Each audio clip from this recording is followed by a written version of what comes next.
Okay, we're live. All right, cool. Hi, everybody. Welcome to our July live stream.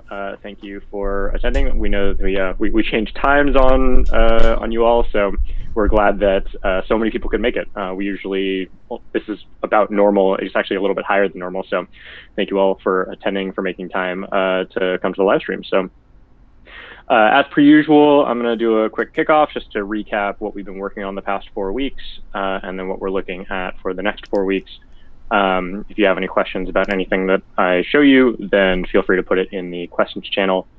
If you have any questions at all about anything, put them in the questions channel. We already received a bunch of questions in advance, which we really appreciate because it definitely sets the stage for us to provide value to you all, which we love to do. So, yep, if you have any questions, put them in the chat, specifically the Discord chat. All right, so I'm going to share my screen. Give me 1 second.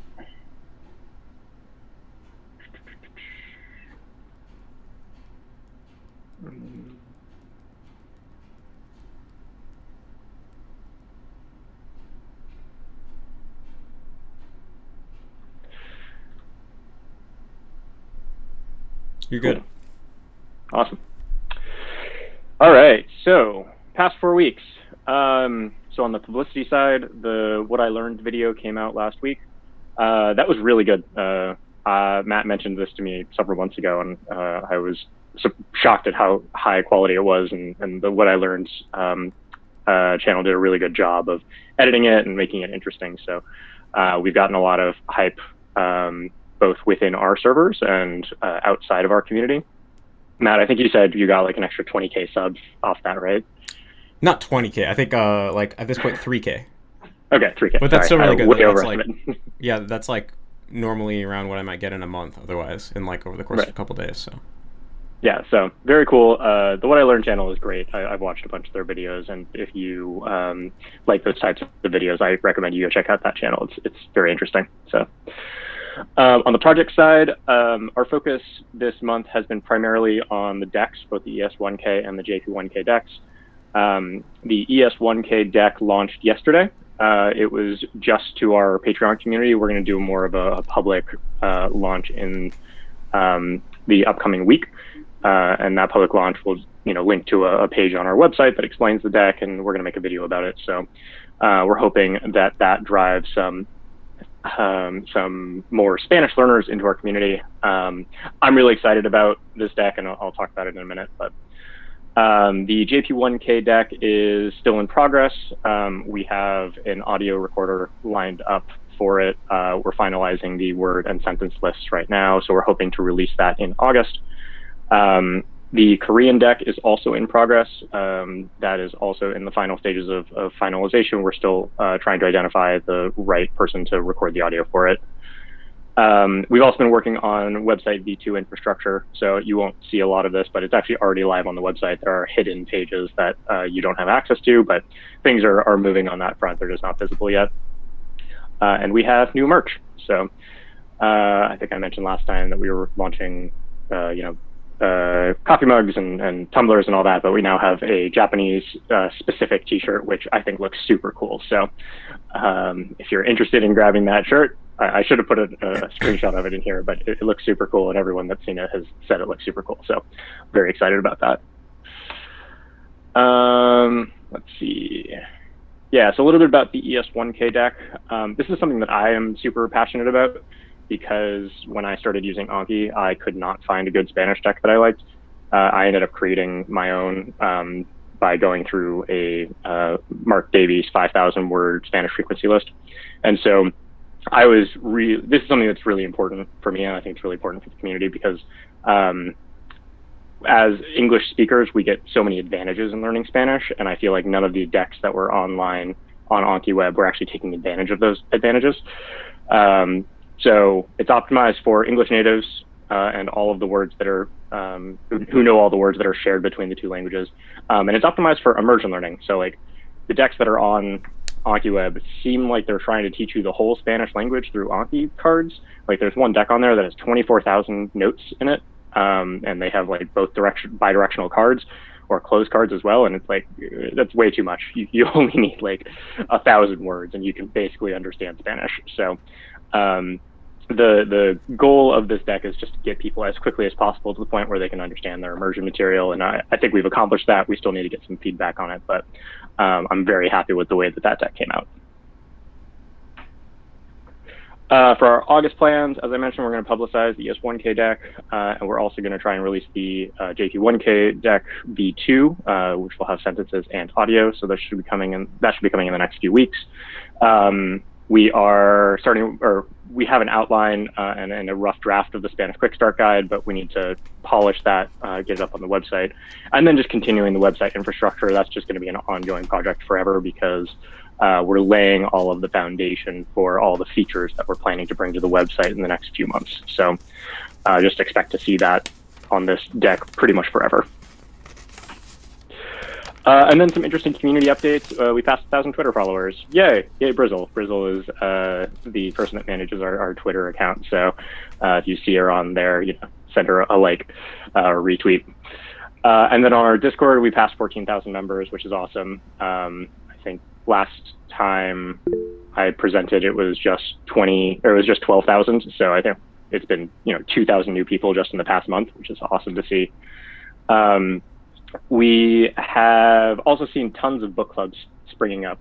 So we started doing a multilingual book club in the Refold Central, and that has sort of splintered and spawned into other communities. So some already had book clubs, but they've become much more active. The Mandarin community in particular is doing the three-body problem, or reading three-body problem, and they've had really interesting discussions about it. And I know that they're very excited. I've seen tweets and comments, and Luke over there at the in the Mandarin server has been like, hey, mention this to people. And I'm like, yeah, it's been great. So, and then one thing I forgot to include here is that the Japanese and Mandarin communities have started doing mod live streams and question and answers. So anybody can attend those. We're trying out the stages feature of Discord.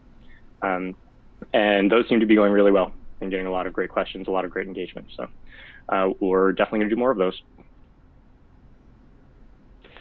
And that's all I got. So on that note, if you have any questions about what I just presented, feel free to put it in the chat. And otherwise, we can get started with questions. So, all right, so this question was posted a while ago, early July. PTrack3 is asking a generic question regarding language acquisition through a language proxy. So this is in a situation in which you are learning a language through a language that is not your native language. So if you are a native English speaker, or in this case, a native Italian speaker, learning Japanese through English. And it's several questions, but the first is, he's concerned that there may be additional strain when going through another language that adds confusion, especially if there is a difference between the Italian word, the English definition of the Italian word, and then the Japanese equivalent of that English word, and what kind of meaning might be lost in that process. So I think we'll do this. I'll ask one question. Okay, yeah. And then So, well, basically, if you're going, so Katsumoto called this laddering, where you use, for example, your second language to learn your third language, but it doesn't have to actually be the second or third, whatever. But if you are basically not at the level in your first foreign language that using it to learn a third language would not be so big of a strain, then you probably shouldn't do it. So in this case, if let's say we have an Italian person who knows English and they're using English to learn Japanese, if their English is still at a level where it's going to cause a big strain, or they don't understand the specific meaning of English words enough to the point where that's causing problems for them, then that kind of, to me, I would interpret that as, well, your English level isn't really at the point where you'd want to ladder unless you unless you had to, because there's just simply no resources in your native language. But the other thing I'd say is that there's no reason to kind of choose one base language and try to learn an entire foreign language only using one base language. So in your case, if you know English and you know Italian, then use resources in both languages. Chances are there's some resources that are better in English, some that are better in Italian. And if you have access to resources in both these languages, well, make use of them. Why not? When I learn Chinese, I use resources that are both Japanese, written in Japanese and written in English. And a lot of times, especially with dictionaries, being able to see how the Japanese would define a Chinese word and how English speakers would define a Chinese word allows me to kind of triangulate the meaning and end up with a better understanding of it than if I only had one or the other. And so, yeah, I would make use of both, but if you are at a pretty good level in your L2 and you're using your L2 to learn your L3, if you're not at a good level in your L2, then probably don't try to unless you have to.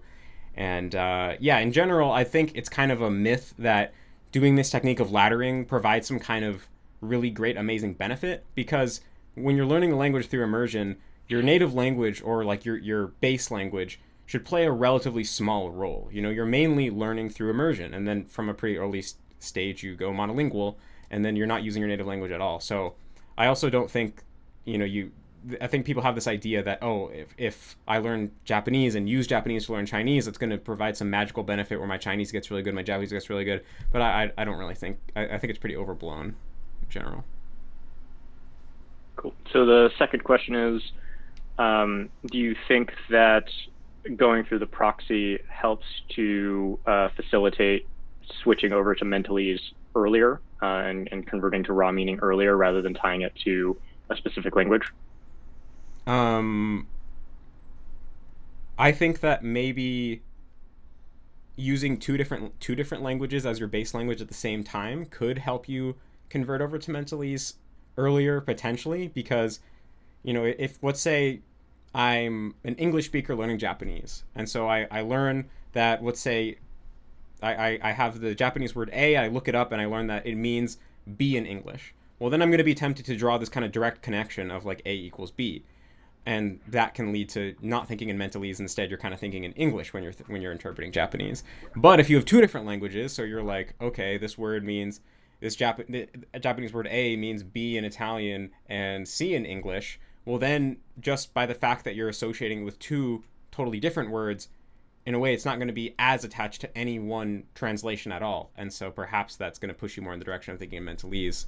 But I also think that once you've learned a single language to fluency, then you're already going to be able to go into mentalese really naturally and really quickly, regardless of what you do, because you'll kind of learn the mental trick of untying language from mentalese in the first place. So I don't really think you need to think about it. I don't think it's going to be an issue.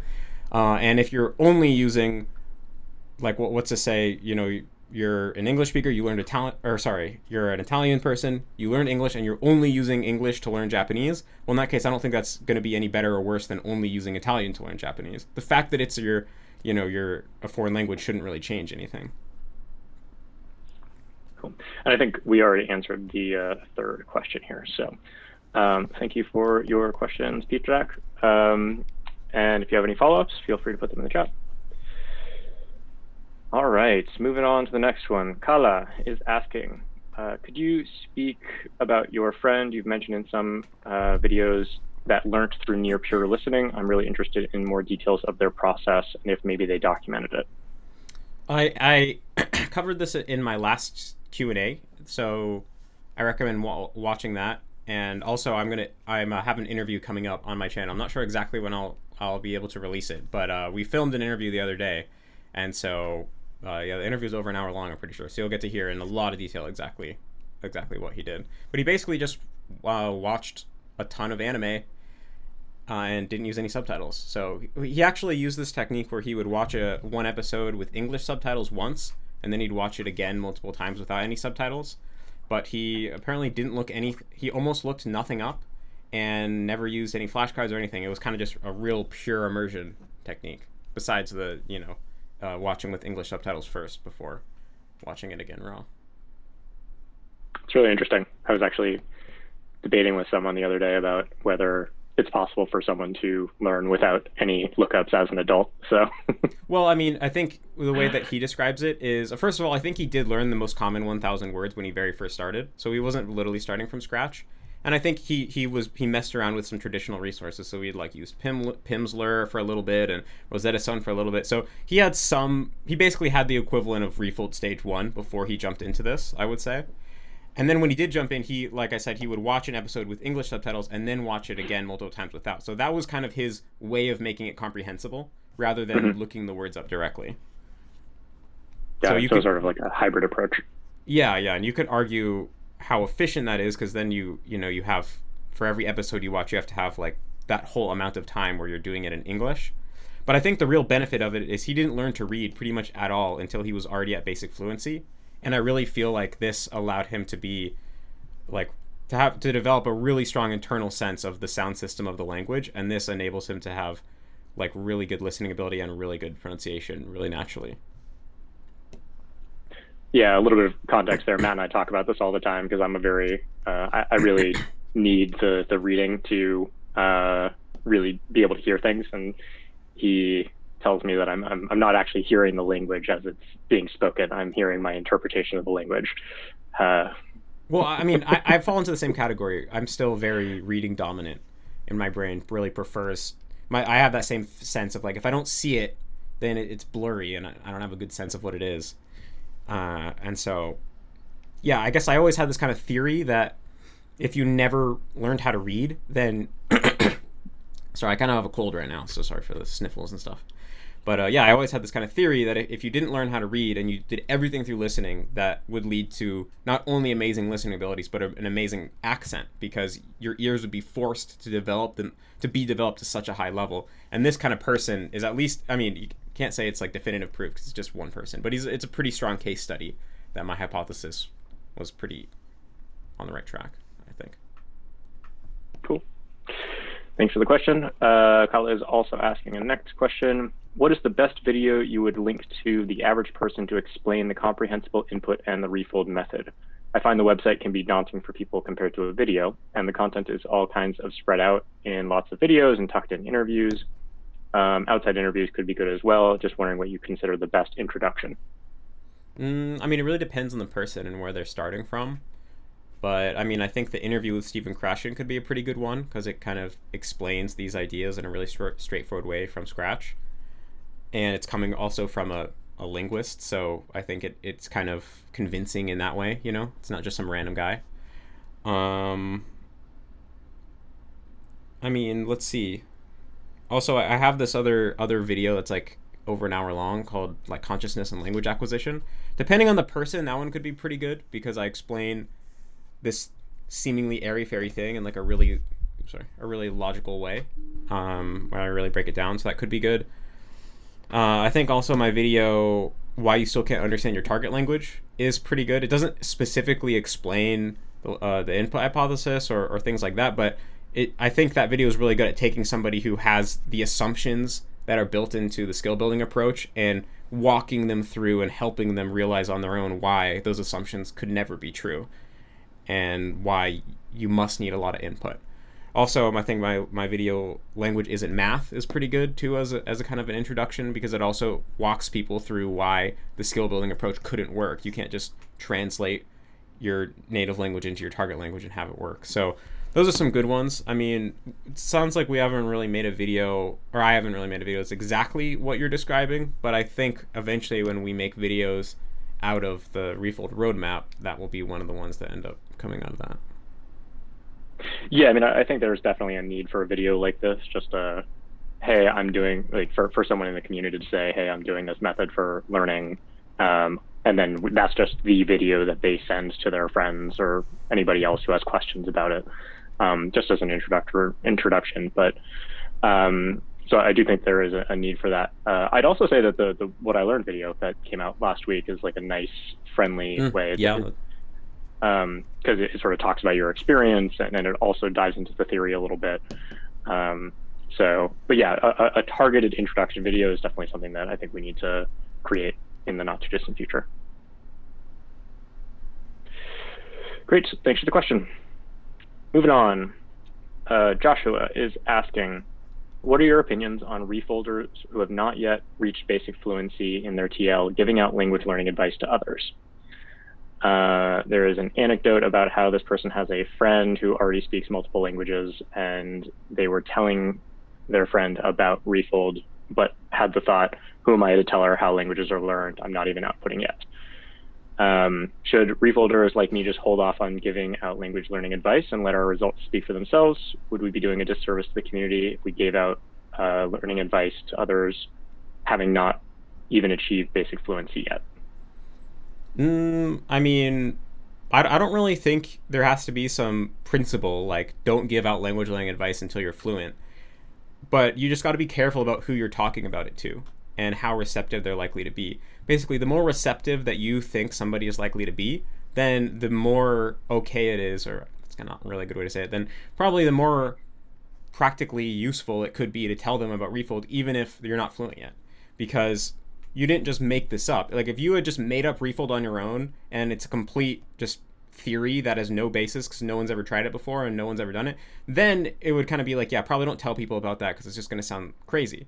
But Refold is something where it was started by me and Ethan. I have gotten really good at Japanese, and so you can kind of say, oh, there's this guy who created this method and he got really great results, and there's a whole community of other people who are getting really great results, and so far I'm getting good results, so therefore I think there is really something powerful going on here. And I think that can be just as convincing. Well, probably not as convincing, but it can still be convincing enough if the person's going to be receptive to it, especially if it's somebody who you're already friends with and they trust you a little bit, they trust your judgment. Then I think you could definitely get them on board, even though you personally, haven't reached fluency yet.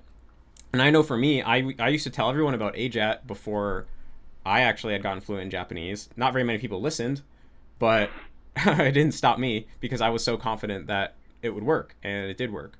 So yeah, I mean, I think you just got to be smart about who you're telling it to and how you tell them. But I think there definitely can be times where it's going to be helpful to everyone involved to kind of tell someone about these ideas, even if you yourself haven't reached fluency yet. Yeah, and I think to expand on that, there's sort of a difference between sharing your experience, sharing these ideas versus like telling someone else to do that. I would not recommend telling someone else to do it. But sharing your own experience, like everyone does that all the time, even if you're not a master of some skill. And so, don't hide what you're doing. Don't like pretend you're not doing anything. Share your experience, but don't be prescriptive. Don't try to, convince people. Like there are many ways to learn a language. We think our way is the best, but other people have different opinions, and that's okay. Skill building approach can bring really good results for some people. So, just bear in mind how you're phrasing what you're phrasing. Cool, thanks for the question. Fukai Mori is asking, the last Q&A had a question that focused on a patron doing 1 hour of active learning and 6 hours of passive. Matt stated that this routine would lead to slow progress in the context of learning Japanese. I was surprised how little 6 hours of passive learning seemed to be worth. How much more valuable is active learning compared to passive? I mean, probably around 3 times as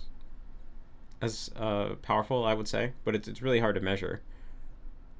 I mean, in general, the way I think about it is active is more powerful than passive. So if you ever have a choice between the two, choose active.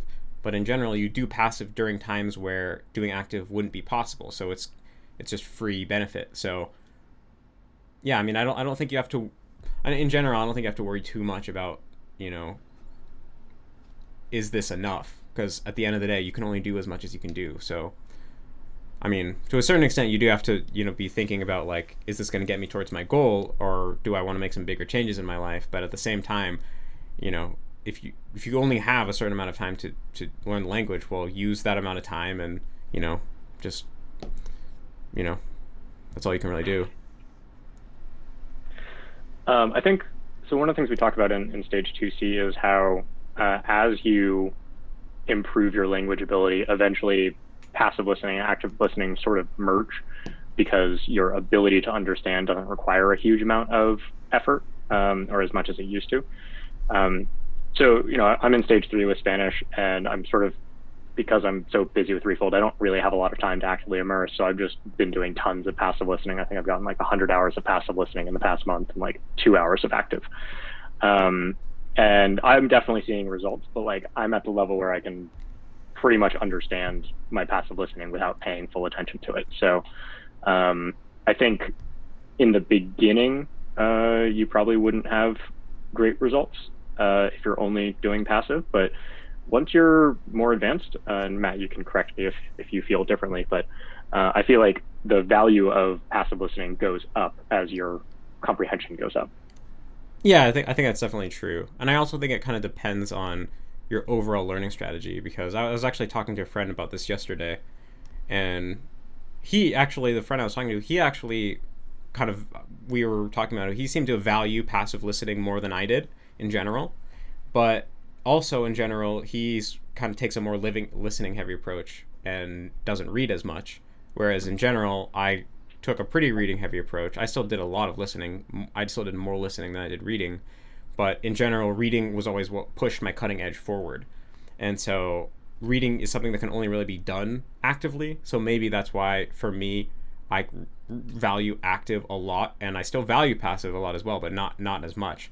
Whereas if you taking a listening heavy approach where listening is what's pushing your cutting edge forward, then probably passive, even from the beginning, has more value because it's inherently listening, right? But I still think also there's this component where the more active you do, then the more that passive immersion benefits you. Because let's say you start learning a new language and all you do is passive. Well, you're not going to understand any of that, and so your brain's going to start to kind of just ignore it. But if you're doing a couple hours, like maybe even one or 2 hours of active immersion every day, then that tells your brain, oh, this language is really important, and you start trying to solve it, like your brain tries to try to solve it like a puzzle. And then when you hear the passive, your brain will kind of feel like, oh, this is that puzzle I'm trying to solve. This is an extra opportunity to try to make progress, and it's not gonna ignore it. It's gonna actually take that as valuable input. So I think you need to do a certain amount of active to activate the passive too. Cool. Thanks for the question.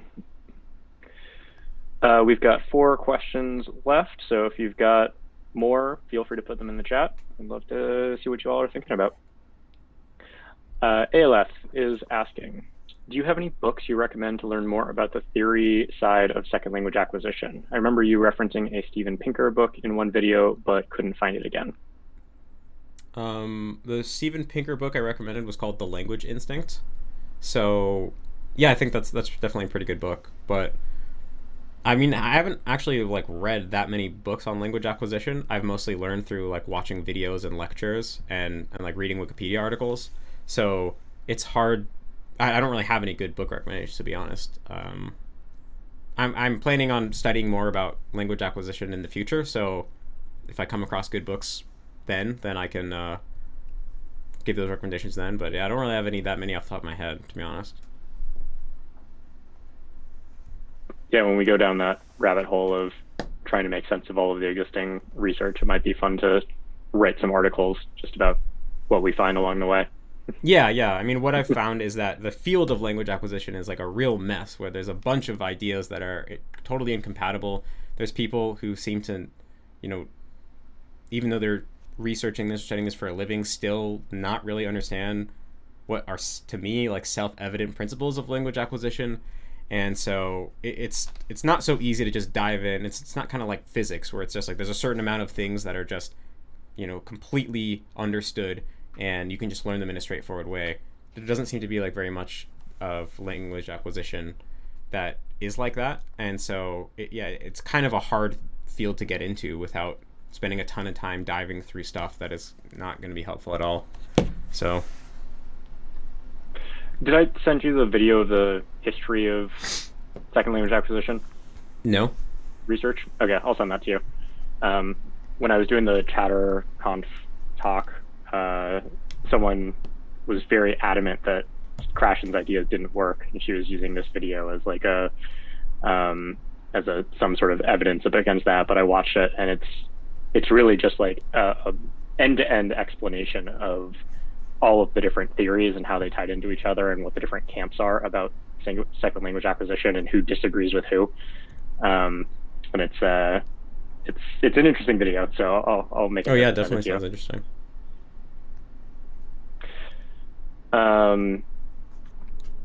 So, Turdbird69, great name. I'm going to be starting stage 2B in the next week or so and would like to start adding pitch accents to my cards. How should I grade the cards once I add pitch accents? Should I treat it like the readings in JP1K, try to recall the pitch, but don't fill the card if I recall it incorrectly? Yeah, that's probably a good idea. I mean, it totally depends on your kind of goals, but yeah, in general, that's probably going to give you like most of the benefit and not make things too hard, especially right off the bat. So maybe I'd start off doing that, and then maybe once you get more, move on to like stage C, especially, or sorry, stage 3, stage 4, then maybe start being a little stricter on the words, especially if it's a word you feel like you might use yourself. But yeah, I think that's probably a great way to get started with it, is yeah, put it on your cards and try to recall it, but don't have it as part of the criteria. Cool. Another thing you can do is if you have sentence cards, for example, then what you can do is be stricter with trying to make sure you can recall the pitch of the target word, but treat all the other words as like you try to recall it, but you would never fail the card if you can't recall it. Because if you are going from you don't know anything about pitch accent to, okay, now I'm trying to make sure I know the pitch accent of every single word in the sentence of all my sentence cards, that's going to be like a jump in difficulty that's way too high. But in general, remembering the pitch of a single individual word is really easy. It can be represented with a single number, or you can think of it as one of 4 patterns. And so it's not a lot of information. It's a lot easier than trying to remember a kanji reading or something like that. And so, I mean, yeah, I think probably right off the bat it would be okay if you even failed yourself if you couldn't remember the pitch of the main word, the target word of the card. But it depends on kind of your approach. If you're kind of like, yeah, I'm going to nail this pitch accent thing, that might be a good thing to do. But if you're kind of taking a more relaxed approach, then I think, yeah, it's still totally fine to try to recall it, but never make recalling the pitch part of your grading criteria. Great. Thanks for the question. Blue Newt is asking, in your opinion, do you think immersion-based learning as a whole is increasing in popularity, or is it simply being talked about more? I think it's definitely increasing in popularity, like undeniably. Like when I was doing AJATT, like 6-7 years ago, I couldn't find anybody. I could find like 1, 2, 3 people that were doing this. Now there's like hundreds of people, so, or maybe even thousands, probably thousands. So I think it's definitely getting way more popular.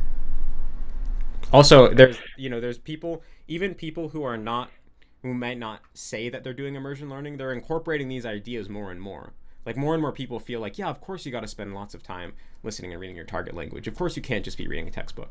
That's starting to slowly become something kind of like common sense within the language learning community, even among people who don't, fully resonate with the input hypothesis or some of the other ideas that Refold is built on. So I think it's kind of like having these ripple effects where there's like a lot more people who are actually fully on board with immersion learning, and then there's a ton more people who are starting to incorporate these ideas without even realizing like where they're coming from or anything like that.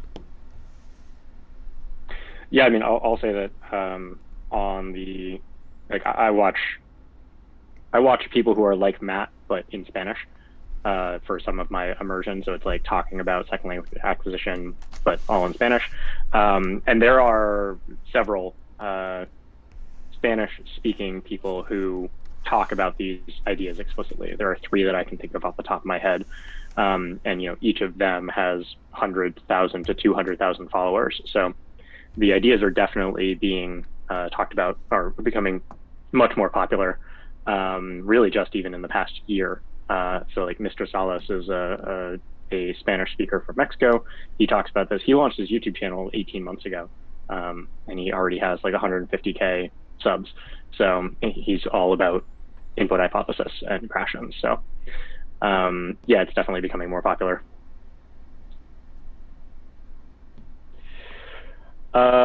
Great, thanks for the question. We've got 2 left, so we've still got 20 minutes left in the live stream chat, so feel free to add more questions. Archie Liam is asking, is using material dubbed over in TL from NL okay to use? It's not uncommon to see the verbal dialogue and subtitles not be the same in these. I want to know if you think that would be detrimental or slow progress made in language acquisition. I'm extremely new to this. You've probably answered this question, but I read the stage 1 articles and couldn't find anything about this. I mean, yeah, it's totally fine to use dubs. I think we talk a lot about that in stage 2.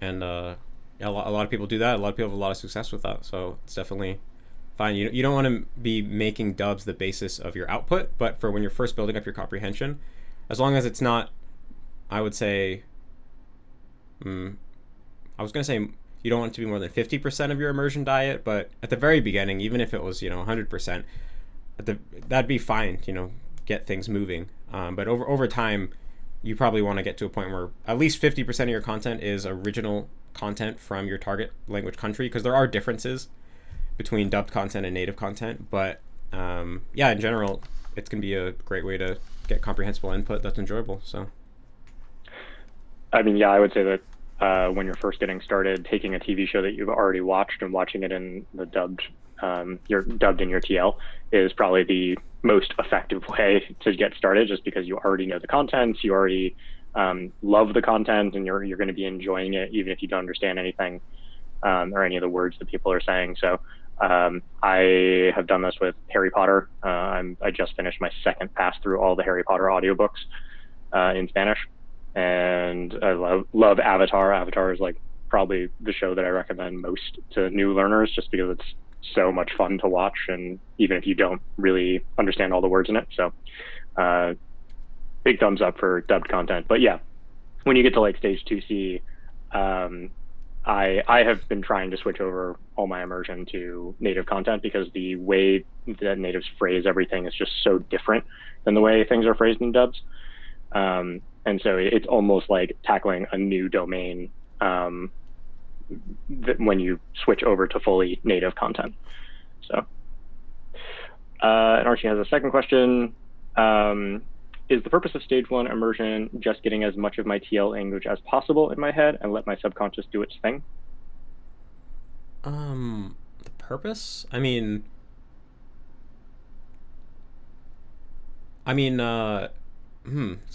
part of the purpose at the beginning is to help get your ears start to get used to the language, because when you first start listening to a foreign language, you generally can't hear all the sounds and parse the whole sound system. So a big part of it is that.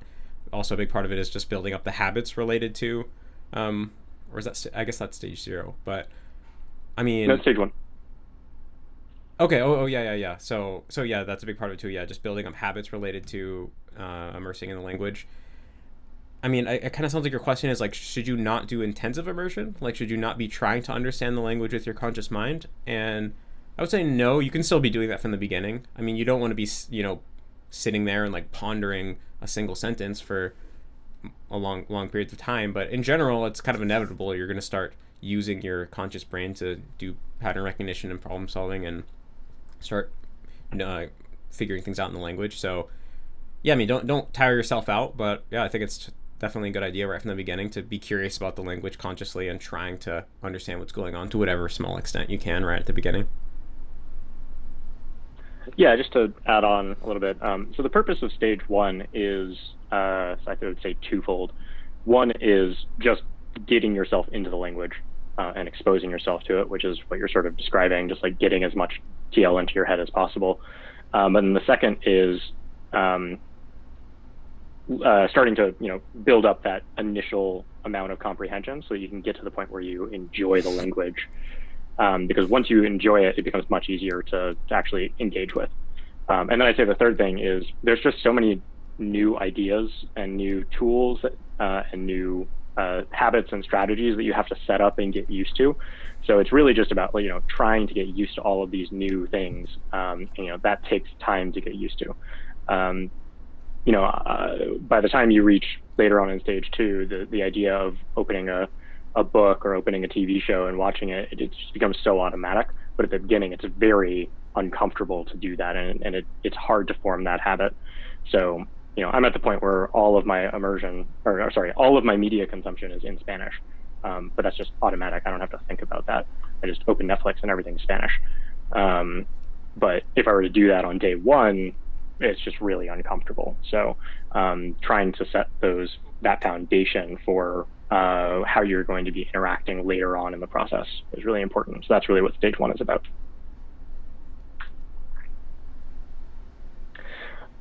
Great. Robert Whitaker is asking, how much Japanese immersion does Matt do each day to maintain his high level?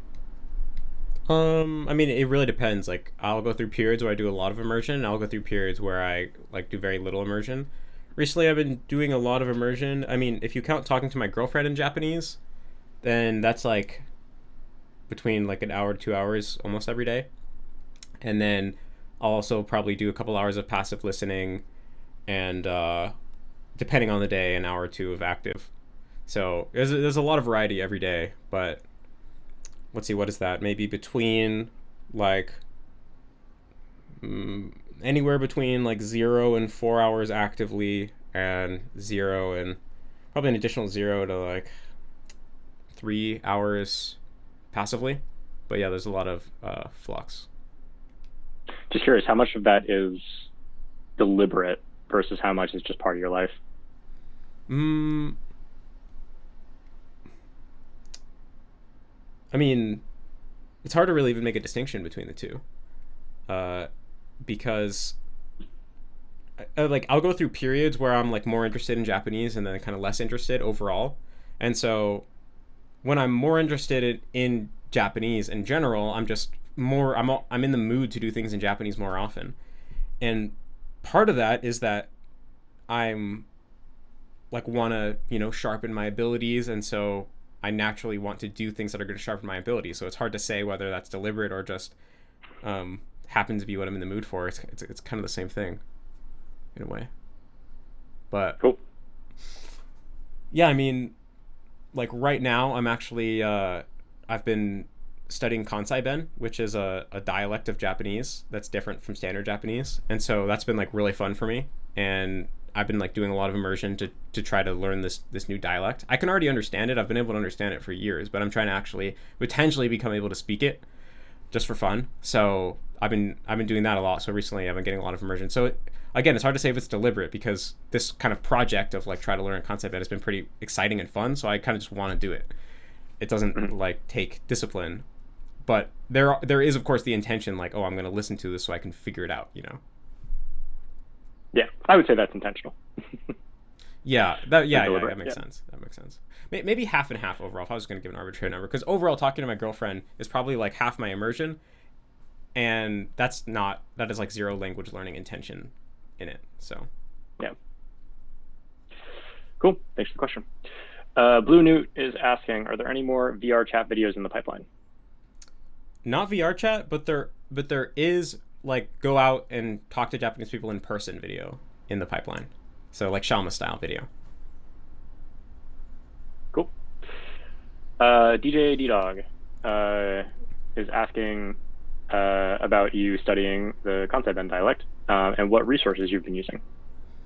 Well, there's this actually really good YouTuber who makes videos about Kansai Ben called I can't remember the full channel name. It's like really long, but if you type in like Kansai Ben Otchan, it'll definitely come up. He's like the only YouTuber that makes like educational videos on Kansai Ben, so he's really easy to find. He has a lot of good videos on like the general grammar, and then I found a couple websites online that talk about the pitch accent, and so I've been kind of studying with that, and also just listening a lot and noticing. I mean, because I know standard Japanese and standard Japanese pitch accent, I'm in a pretty good place to kind of figure out how it works just through deducing it myself and observation. So I'll kind of most of it is just that as well. Cool. Thanks for the question. Tatum is asking, what are your thoughts on learning words with similar aspects, similar meaning, similar kanji, etc. at the same time? So like creating flashcards for words that all use the same kanji on the same day as they all happen to be in my immersion content. Any thoughts on this strategy? I don't think it's a good idea, and I would avoid it when you can, because in my experience, and I know this is the experience of most people, if you learn a bunch of similar things at the same time, they all become blurred in your mind, and this is known as memory interference. And so once two things get kind of mixed up in your brain, it's almost impossible to have them be completely separate again. Like maybe you learn, like, I'm trying to think of like a good example, but let's just say you learn two words and they're really similar, and so you try to remember, okay, they're both similar, but this one is different in this way and this one's different in this other way. Well, it's really likely that you're going to remember that there are these two words and one of them has this nuance, one of them has other nuance, but you're going to get confused which one is which. And then, maybe you mix it up one time, and the next time it comes up, you remember that you mixed it up last time, so then you try to go meta on yourself and be like, okay, well, I think it's A, but last time I thought it was A and I was wrong, so it's probably B. And then it turns out that you were wrong. And then you end up going down this rabbit hole of like, well, I normally think it's A, but then I'm normally wrong, so it's B, but then I'm normally wrong again, so then it's actually A. And you just end up going down this is meaningless rabbit hole that is really annoying and frustrating, and it's really hard to totally separate them. So the best solution to not have this happen is to just learn them in completely different times. Like you learn one month and then the other one the next month, and then they don't even feel connected in your mind. And that's actually the best thing, because if they're not connected, they're not going to get confused. So that's actually one of the reasons why learning from textbooks can be really bad, is because they try to teach you everything in a unit. They're like, okay, today we're going to learn all the colors. Today we're going to learn all the numbers. Today we're going to learn all the animals. And that's just a recipe for confusing these things. Whereas if you learn, one animal and one color one day, and the next day you learn a number, and then the next day you learn a different color or something, then since they're spread out in time, you're not going to mix them up. So that's the benefit of immersion learning, is you naturally end up being able to learn in this way, because normally things come up in a somewhat kind of random order. They're not going to naturally come up in like perfect groups, with some exceptions, because of course if you just suddenly watch a baseball show, then all the words are going to be about baseball, and so that can happen. But I think in general it's going to be fine. It's like when you have an idea that two things might be confusing, then you might want to like learn one and put the other one on hold for a couple weeks, though. Cool. Thanks for the question. Fugai Mori is asking, is there a benefit to doing Anki at a specific time of day as part of your routine? I mean, I'd say the most important thing is to do it at whatever time makes it easiest for you to make sure that you do it. And that's going to be different for different people. So, some people take the strategy of they have Anki on their phone and they do a couple reps every time they go to the bathroom, every time they have a few minutes waiting in line or something like that. And then that allows them to get through all their reps throughout the course of the day and not have to actually like take then if they ever do have an hour to sit down, they can use that for immersion instead of Anki. So that works well for some people. For me personally, I always did Anki first thing in the morning, because first of all, that's when I had the most mental energy, and also that way I could get out of the way and kind of not have it looming over my shoulder for the whole day. Because when I would try to take the approach of doing it throughout the day, I'd always have the sense of like, when am I going to do Anki? I got to finish my Anki. If I don't finish my Anki, I'm going to be in trouble. And that was pretty stressful for me. So for me, I like to do it first thing in the morning. And maybe some people like to do it when they get home after work. But I remember reading on the SuperMemo website, which is written by the human being who probably knows more about memory and spaced repetition than anyone else on the planet. And he was saying that your brain is in the best state for learning first thing in the morning, and then it just decreases throughout the day. And so this idea that if you learn right before you go to bed, then since memories are consolidated while you sleep, that's going to be better. He says that that's a myth. And so I tend to trust him, so I kind of assume it's a myth as well, and that the best time that is optimal for learning new things, which would include learning new SRS cards, is first thing in the morning after you've kind of fully woken up. But, I think the concern of what's going to make it easiest for you to get through your reps actually overwrites that concern of like, when's your brain's best for learning. So yeah, maybe your brain's best for learning first thing in the morning, but it's easier for you to get your reps done if you do it throughout the day, and then in that case, I think you should prioritize just getting them done. Cool. Thanks for the question. Next up, Aelith is asking, sometimes when looking for immersion content, I get sort of a choice paralysis, as there are so many shows and I worry it's not actually optimal for the slice of life domain. I know one of the core tenets of Refold is to follow your interests, but have you considered recommending certain shows for certain Refold stages? I want to say yes.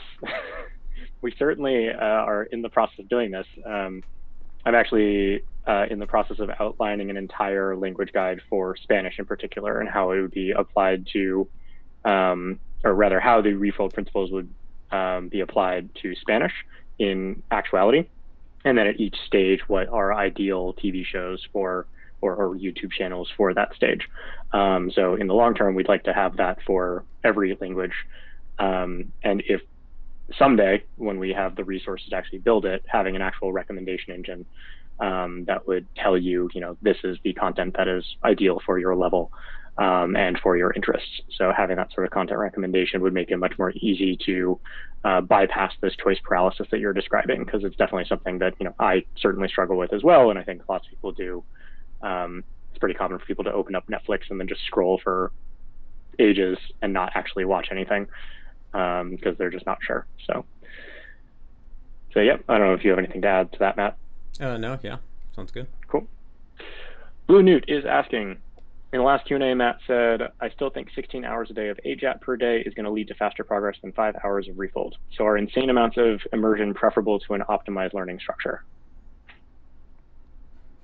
I mean, what's preferable is insane amounts of immersion with an optimal learning structure. That's going to be the best thing. So, I mean, yeah, if you had to, it's a false dichotomy, right? If you had to choose one or the other, then ultimately time spent with the language is so powerful that if you just have like if you're talking about 5 hours for 16 hours, the 16 hours you're spending 3 times as much time with the language. So because time spent with the language is so powerful, that is still going to override basically like optimally planning your immersion. But if you had 16 hours of optimal immersion, that's going to be a lot more efficient than 16 hours of not optimal immersion. So basically, anyone can optimize their immersion, and no matter how many hours you're doing, optimizing your immersion is going to bring benefits. So I recommend that to everybody. So do as much as you can and optimize it. Yeah, I mean, we can make Refold as awesome and great and optimized as possible, but it's still not going to be 3x what AJATT is. Ultimately, we're always limited by the human brain, so. Yeah. All right.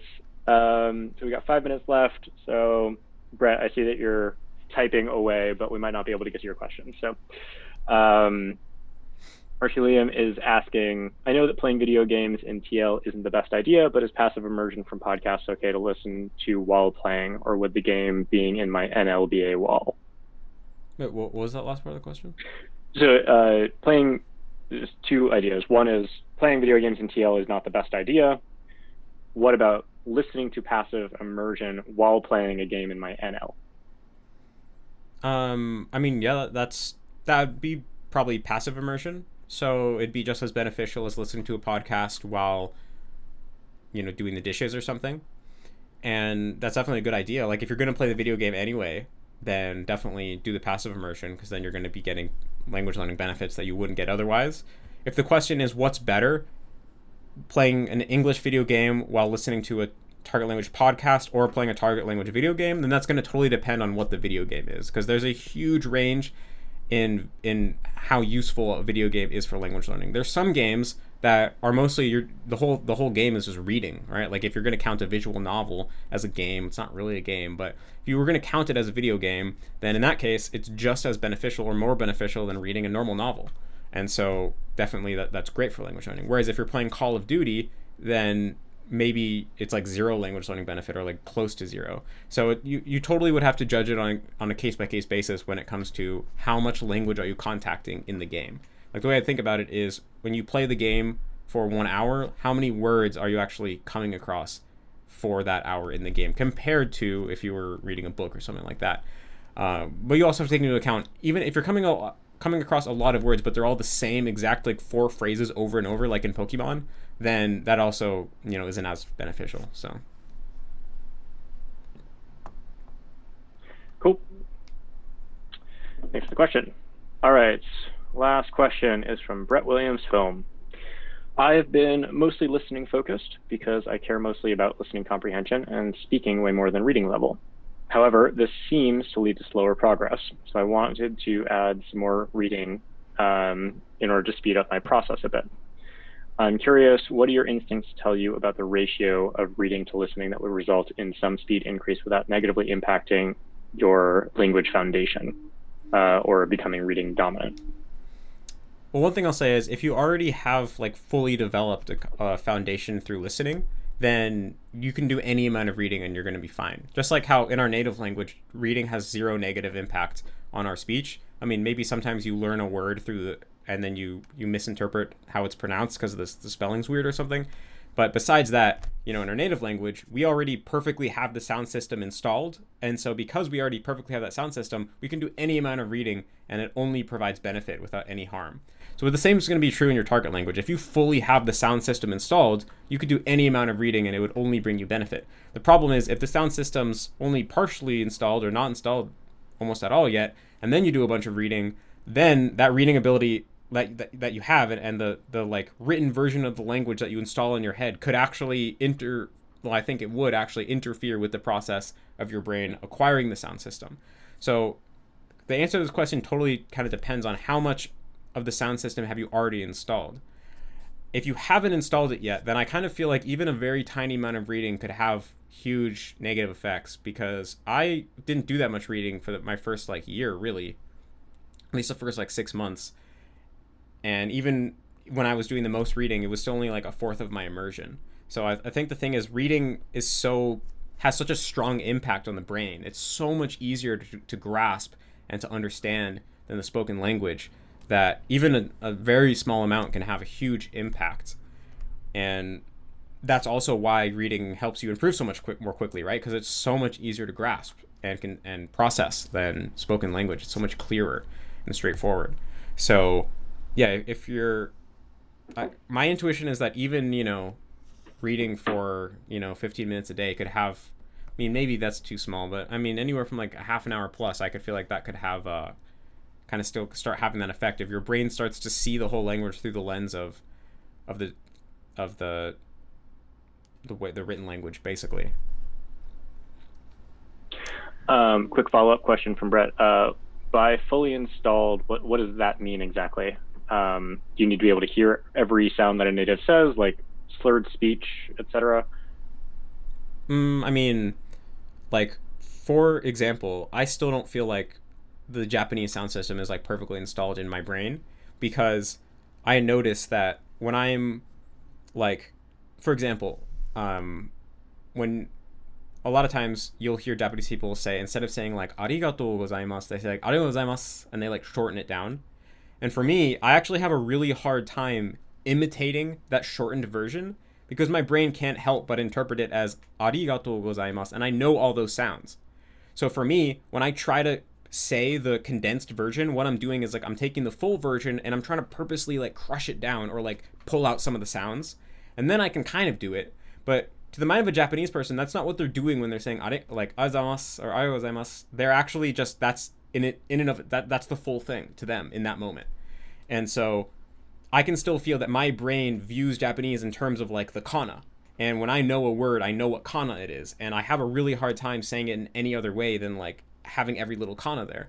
So it's really hard for me to speak with slurred speech. I've had to practice it and train it a lot, because my brain, even when I hear slurred speech, my brain translates it into kana, basically, and that's how I understand it. And so if I had learned just through listening, I think my brain wouldn't have this model of okay, here are all the kana, and in order to understand it, you have to translate it into the kana first. And it would just accept everything on face value.